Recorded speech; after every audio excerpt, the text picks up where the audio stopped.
In recent times, this coronavirus outbreak has really affected people on a very deep level. It's turned things literally upside down for many people. And many people during this time have maybe called out to God, maybe considered God, thought about God, prayed to God. Something we hadn't done maybe for many, many years, maybe for most of our lives. But now during this outbreak, we find ourselves in this position. Yet, in many of our minds, that question may still arise, well, why? What reasons do I have to believe in God? Because that's the way we've been conditioned to think in the times that we live in. We look for proofs for almost everything.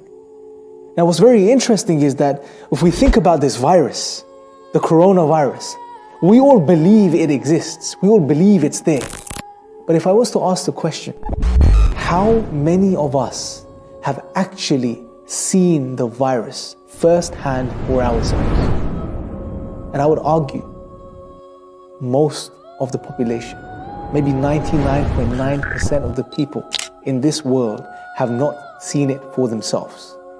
Now that's something very interesting we have in front of us right now. We have a thing that we believe exists, this virus that we believe exists, with full conviction, but we haven't seen it. Well, the next question is, well, why do we believe it exists? And the answer to that is because we see its effects. We see its signs. And that's something profound for us to think about for a moment.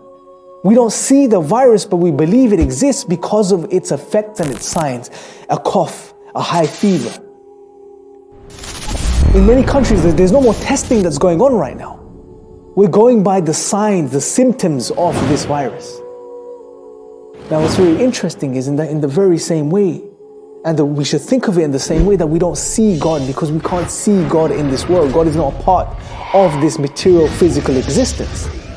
Yet, in the Quran, God makes mention of His signs that surround us. For example, in the 3rd chapter of the Quran, verse 190, God says, without a shadow of a doubt, in the creation of the heavens and the earth, meaning everything that exists around us, and in the alternation of the night and day. Now God gives a very specific example of something that exists around us, something that we see functioning. We see the function of the night and day take place every single day, literally. We see the sunrise and the sunset, we see the moon at night, and that pattern repeats itself, and it's in that very same order every single day, without fail. God reminds us that in the creation of everything that exists and in the alternation of the night and day, in these things are clear signs for people of understanding. Let's apply the same criteria we're applying here when it comes to the virus to when it comes to God's existence. And then we will realize that the belief in God is self-evident. His proofs, His signs are all around us. Everything around us, ourselves, just look in the mirror. Think about your own existence. Look in the mirror. Look at yourself in the mirror. What do you see? You see a living, conscious human being that feels, that has emotions, that's moral, that's upright. How do you make sense of your own existence if there wasn't a creator?